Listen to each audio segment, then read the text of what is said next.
To present the trophy is MMFF Executive Director, Attorney Rochelle Macapili Ona.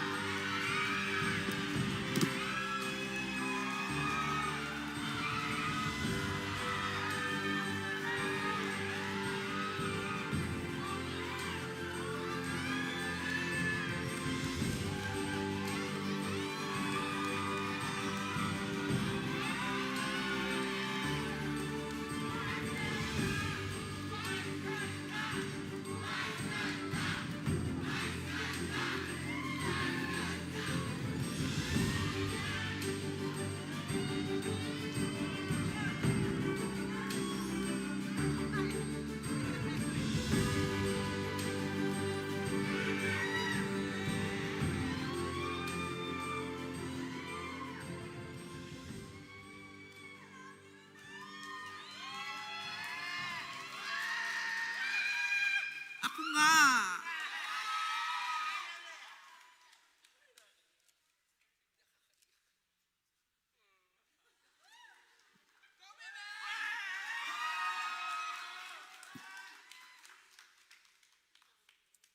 Maraming salamat po. Maraming salamat. At last. Direk June Lana, thank you very much. Nadine Lustre, thank you very much. My son, Lucas, thank you very much. To my producers, ABS-CBN Star Cinema, thank you very much. Viva Films and Idea First, thank you so much. To all my co-actors, thank you very much.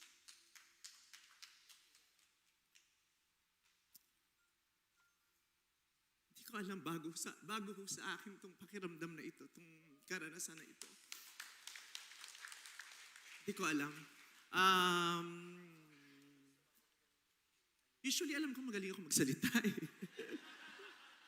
Hindi ko alam ang sasabihin ko kasi I don't usually prepare my speeches.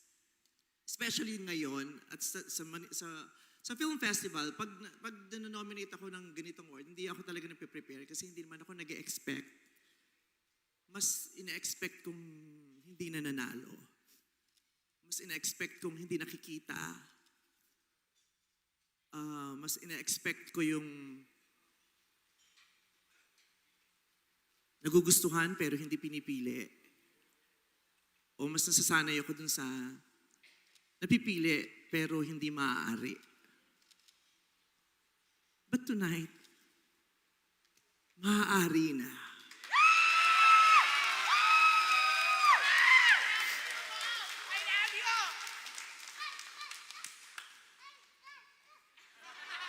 Maraming salamat po sa lahat ng jury, sa lahat ng jurors. Maraming salamat po.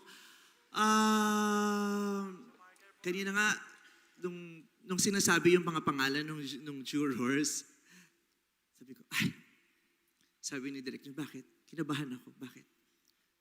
Puro lalaki yung jurors. Tapos may pare. Pero salamat po, nakita niyo po ako. Salamat po, kinilala niyo po ako. Maraming salamat po. It's really 2025.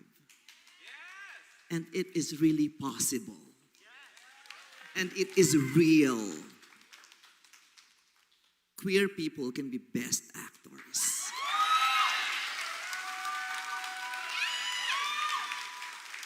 A queer person in gown can be a best actor. It's 2025. It's about damn time. Maraming salamat po sa... Sinisipon ako. Maraming salamat sa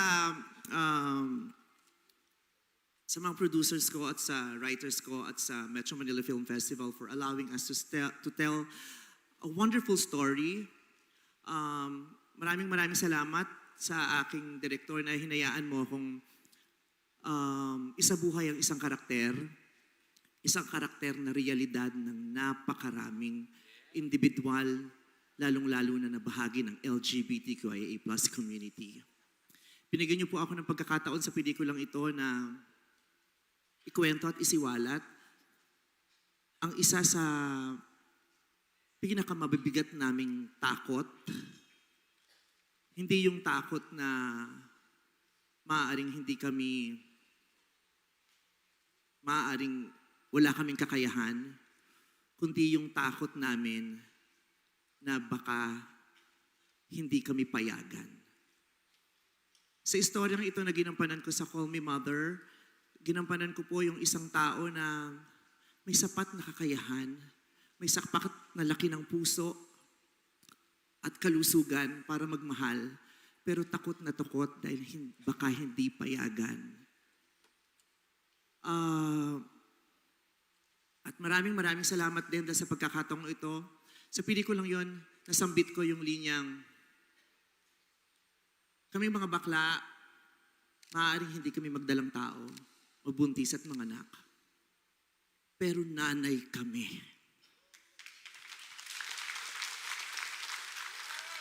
Nanay kami ng mga sarili at mga pinipili naming pamilya. Nanay kami, magulang kami, at tahanan kami. Salamat po talaga dito. I also want to share this award sa lahat ng mga magulang, sa lahat ng mga piniling maging magulang. Sa nanay ko, maraming salamat sa nanay ko na minsang lumisan para panindigan ng pangako niya na bubuhayin kaming mga anak niya.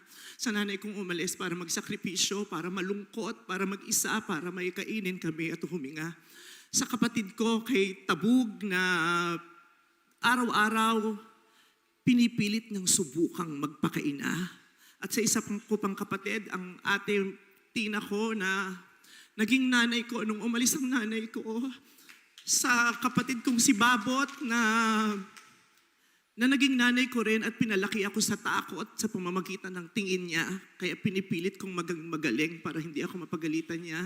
Sa mga nanay ko sa industriya, kay Tita Cory, kay Wende Ramas na nanay ko. Maraming salamat.